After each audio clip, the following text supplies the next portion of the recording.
Hello friends, এই পৃথিবীতে যা জ্ঞান তত্ত্ব আছে, নলেজ প্রচলিত আছে, তার মূল ফাউন্ডেশন হচ্ছে কিন্তু ফিলোসফি, দর্শন। দর্শন থেকেই কিন্তু বিজ্ঞানের আবির্ভাব, দর্শন থেকেই সাহিত্যের আবির্ভাব, দর্শন থেকেই সাইকোলজির আবির্ভাব, দর্শন থেকেই কিন্তু সমস্ত রিলিজিয়নের আবির্ভাব। তাই দর্শন সমস্ত জ্ঞানের কিন্তু মেন উৎস বা মাতৃগর্ভ। দর্শন ছাড়া মানুষ কখনো কোনো কিছুর গভীর সত্যকে জানতে পারে না। সেটা সামাজিক হতে পারে, রাজনৈতিক হতে পারে, প্রাকৃতিক হতে পারে, সেটা বৈজ্ঞানিক হতে পারে, যাই জগৎ হোক না কেন। কারণ দর্শন আমাদেরকে গভীর থেকে গভীরতম জগৎকে আবিষ্কার করতে সাহায্য করে অভিজ্ঞতার মাধ্যমে, যুক্তির মাধ্যমে, তদন্তের মাধ্যমে এবং সূক্ষ্মতর চেতনার মাধ্যমে আমরা সেই জগৎকে পেনিট্রেট করতে পারি, দেখতে পাই। তাই এই দর্শন ছাড়া কোনো জ্ঞানের অস্তিত্ব থাকতে পারে না। এই দর্শন মূলত তিনটি, আমি দর্শনের ফিল্ড বলবো বা বই বলবো, যে তিনটি দর্শনের বাইরে বলতেই পারেন, আমার এটি ব্যক্তিগত অভিজ্ঞতা যে এর বাইরে আর কোনো জগৎ নেই। নাম্বার ওয়ান হচ্ছে বেদান্ত দর্শন অর্থাৎ উপনিষদ। নাম্বার টু হচ্ছে সাংখ্য ফিলোসফি অর্থাৎ কপিল মুনির সাংখ্য দর্শন। আর নাম্বার থার্ড হচ্ছে তাওইজম অর্থাৎ চীনের একটি প্রাচীন দর্শন তাওইজম, যা যেখানে যে ধারণাটি বা ফিলোসফিটি আমরা পাবো কিন্তু বিখ্যাত চাইনিজ দার্শনিক লাওজুর বইয়ে। তার বইটির নাম হচ্ছে তাও তে চিং, একটি বিশাল বড় মাপের বই, যে বই খুব শিক্ষিত, ইন্টেলেকচুয়ালি গিফটেড না হলে কেউ বুঝতে পারবে না। এই বেদান্ত দর্শনও তাই, সাধারণ অ্যাভারেজ লোক বুঝতে পারবে না। এগুলো 5,000 10,000 বছর ধরে আছে কিন্তু মানুষ জানে না, এখনও অনেকেই জানে না। তেমনি সাংখ্য ফিলোসফি এতটা ইন্টেলেকচুয়ালি কমপ্লেক্স এবং এতটা অ্যাবস্ট্রাক্ট, এতটা বিমূর্ত, এতটা গভীর যে এখনও মানুষ জানে না। 10,000 বছর হয়ে গেছে, অর্থাৎ বৈদিক যুগের আগের কিন্তু এই দর্শন। এই তিনটি দর্শন মিলে কিন্তু সমাজের যত রকমের সাহিত্য আছে, ফিলোসফি আছে, সায়েন্স আছে, স্পিরিচুয়ালিটি আছে, মিস্টিসিজম আছে, সবাইকে সারা বিশ্বে কিন্তু প্রভাব ফেলেছে। এবং এই বেদান্ত দর্শন অনুযায়ী হচ্ছে, বেদান্ত দর্শনের মূল টিনেট যেটি হচ্ছে, সেটি মতবাদ হচ্ছে যে নন ডুয়ালিজম অর্থাৎ অদ্বৈতবাদ। অর্থাৎ এই মহাবিশ্ব একটি সত্তা, একটি একক অবিভাজ্য সত্তা, one singular undifferentiated undivided entity, যেখান থেকে সমস্ত কিছু প্রতিফলিত হয়েছে। এই যা আমরা প্রকৃতি দেখছি, দৃশ্যমান জগৎ, যা ব্যক্ত জগৎ, সেই সত্তা থেকে প্রতিফলিত হয়েছে। সেই সত্তাকে বলা হয় ব্রহ্ম, অর্থাৎ আপনি গড বলতে পারেন।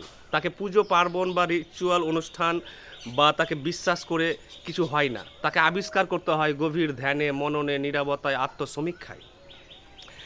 আর সাংখ্য ফিলোসফি কপিল মুনির এ আছে ট্রিমেন্ডাস একটি, সেখানে সমস্ত বিজ্ঞানের এবং এই জগতের উত্তর আপনি পাবেন। যে কপিল মুনির সাংখ্য ফিলোসফি বেদে উল্লেখ আছে, ঋগ্বেদে, এবং বলা হয় এটি প্রাচীন ঋগ্বেদেরও পুরনো।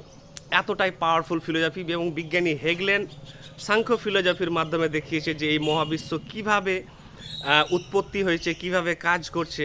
এবং সেই কপিল মুনি কিন্তু বিশাল বড় একজন দার্শনিক, বিজ্ঞানী, দ্রষ্টা, এবং তিনি বলতে পারেন হায়েস্ট আলোকিত ব্যক্তি।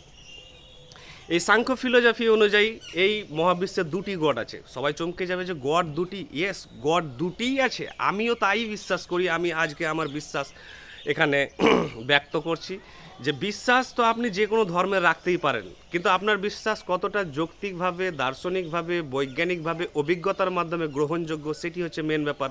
না হলে তো অনেক রং বেরঙের বিশ্বাস তো থাকতেই পারে। তো তাই এই এখানে দুটি সত্তা আছে বলতে, দুটি গড আছে বলতে বোঝানো হয় যে একটিকে বলা হয় পুরুষ আর একটিকে বলা হয় প্রকৃতি। পুরুষ হচ্ছে অব্যক্ত অর্থাৎ কনসাসনেস বা নন বিং, আর এই প্রকৃতি হচ্ছে এই ন্যাচারাল এন্টিটি, এই ন্যাচারাল ইউনিভার্স, ফেনোমেনাল ইউনিভার্স। এই জগৎ হচ্ছে সেই জগৎ, অর্থাৎ প্রকৃতি এবং পুরুষ একসাথে ছিল এবং দুটোর জাক্সটা পজিশনের, দুটো সহ অবস্থানের ফলে এই মহাবিশ্বের কিন্তু আবির্ভাব হয়েছে। এবং মাইক্রো লেভেলে আমরাও প্রকৃতি এবং পুরুষ, অর্থাৎ আমার বডি হচ্ছে নেচার বা আমার ম্যাটার দিয়ে তৈরি, আর আমার অন্তরে যে আছে আত্মা বা যাকে আমরা সোল বলি বা কনসাসনেস বলি, সেটি হচ্ছে পুরুষা। এই পুরুষ এবং প্রকৃতি, এই মহাবিশ্ব হচ্ছে একটি বডি, মহাবিশ্ব হচ্ছে একটি প্রকৃতি, এবং প্রকৃতির অন্তরালে আছে সেই কিন্তু পুরুষা। একে ধ্যান করেই পাওয়া যায়, একে যৌক্তিক তদন্ত, দার্শনিক তদন্তের মাধ্যমে পাওয়া যায়, একে পুজো পার্বণ বা একে কোনো খুশি করা বা রিচুয়াল করা বা ধর্মীয় অর্থে একে খুশি করা যায় না। তাওইজমে হচ্ছে যে সবচেয়ে প্রাচীন সত্তা হচ্ছে তাও, অর্থাৎ দ্য ওয়ে। এবং ওয়ের সাথে যদি আপনি কানেক্টেড থাকেন এবং ডিসইন্টারেস্টেডভাবে ডিসপ্যাশনেটলিভাবে যদি আপনি জীবন কাটান, তাহলে আপনি সমস্ত সুখ দুঃখর বেড়াজাল থেকে বেরিয়ে যেতে পারবেন। তেমনি বেদান্ত দর্শনের যদি ব্রহ্মকে আপনি উপলব্ধি করতে পারেন, সাংখ্য ফিলোজফির যদি এই পুরুষ এবং প্রকৃতিকে উপলব্ধি করতে পারেন, তাহলে আপনি সমস্ত জীবনে দুঃখ, ঈর্ষা, হিংসা, যত রকমের কষ্ট আছে, ভয়, দুশ্চিন্তা, সমস্ত কিছু থেকে মুক্ত হয়ে আপনি কিন্তু আলোকিত হয়ে যাবেন এবং আপনি হবেন বিশাল বড় একজন ঋষি, জ্ঞানী, মহাপুরুষ, দ্রষ্টা এবং আলোকিত ব্যক্তি। তাকেই আত্মজ্ঞানী বলে। তাই আপনি যে কোনো ধর্মীয় বিশ্বাস রাখতেই পারেন, কিন্তু ধর্মের পথে আমি বলবো মানুষের অগ্রগতি খুব সামান্যই হয়েছে। অর্থাৎ ধর্ম একটি সান্ত্বনার জিনিস, ঠিক আছে, আমরা এটা বিশ্বাস করি, আমরা সেটা বিশ্বাস করি, এটা আগে এটা পরে, এগুলো নিয়ে নানান ডিবেট অনন্তকাল ধরে চলে আসছে। কিন্তু যারা জ্ঞানী মানুষ, যারা প্রচণ্ড জ্ঞানী, তারা প্রত্যেকে কিন্তু দার্শনিক। আপনি যে ধর্মেরই লোক নাম নেন, ধর্মেও প্রচুর দার্শনিক আছেন। তো এই তিনটি জগৎকে যদি আপনি এক্সপ্লোর করেন, তাহলে আপনি আপনার জীবনের সমস্ত প্রশ্নের উত্তর পেয়ে যাবেন এবং আপনার জীবনে আর কোনো সন্দেহ, প্রশ্ন আর কৌতূহল থাকবে না, যেমনটা আমার।